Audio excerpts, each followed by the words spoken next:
జై రాధాకృష్ణ. ఈరోజు మార్చి నెల 2026 సంవత్సరం సింహరాశి ఫలితాలు ఎలా ఉండబోతున్నాయో చూద్దాము. వ్యక్తిత్వం మరియు జీవిత దిశ. బలమైన వ్యక్తిత్వం, కానీ అంతర్గతంగా నిర్లిప్తంగా లేదా ఆధ్యాత్మికంగా మొగ్గు చూపుతారు. ప్రజల ప్రభావంతో సహజ నాయకత్వ లక్షణాలు ఉంటాయి.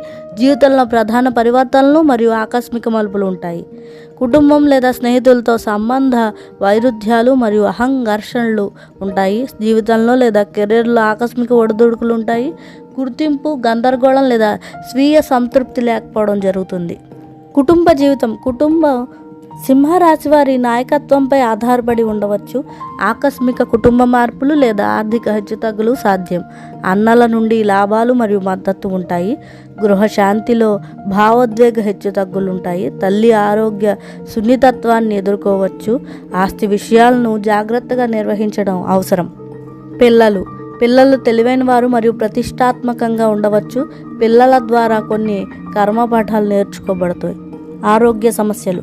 సంబంధాల ఒత్తిడి కారణంగా ఒత్తిడి సంబంధిత సమస్యలు వస్తాయి.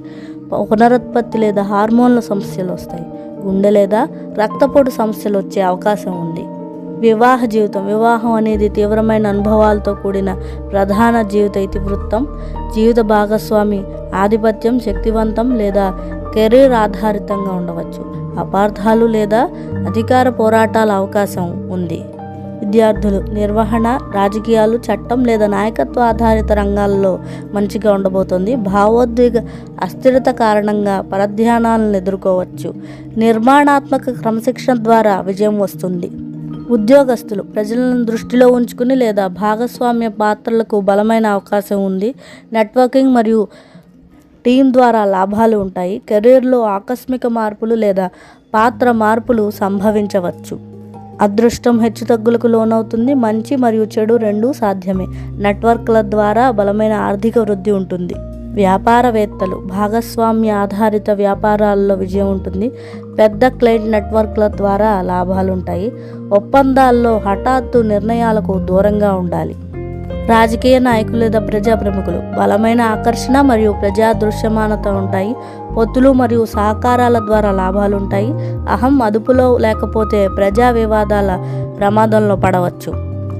పరిహారాలు. సంబంధాల్లో ఆధిపత్యాన్ని నివారించండి. దుర్గాదేవిని పూజించండి. గణేశుడిని పూజించండి. స్వీయ అవగాహన కోసం ధ్యానం చేయండి. శనివారాల్లో నల్ల నువ్వులను దానం చేయండి లేదా పేదలకు సహాయం చేయండి. ప్రతిరోజు సూర్య నమస్కారాలు చేయండి. తప్పకుండా మా వీడియోస్ని ఫాలో అవ్వండి. ధన్యవాదాలు.